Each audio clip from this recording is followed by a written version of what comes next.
মেদিনীপুর জেলা শাসক দপ্তরে কৃষক বিক্ষোভ। সর্বনাশা জাতীয় কৃষি বিপণন নীতি 2024 বাতিল। ফসলের ন্যূনতম সহায়ক মূল্য ঘোষণা। কৃষকদের বস্তার গায়ে লেখা দামে সার বিক্রি করা।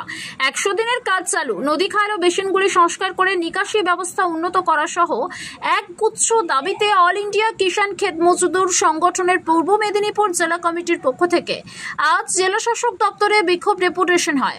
5 শতাধিক কৃষক নিমতৌড়ি হাইরোড মোড় থেকে মিছিল করে জেলা শাসক দপ্তরে বিক্ষোভ দেখান। নেতৃত্ব দেন জেলা সম্পাদক জগদীশ সাউ, কোষাধ্যক্ষ প্রবীর প্রধান, উৎপল প্রধান, সমরেশ মাইতি প্রমুখ নেতৃত্ববৃন্দ।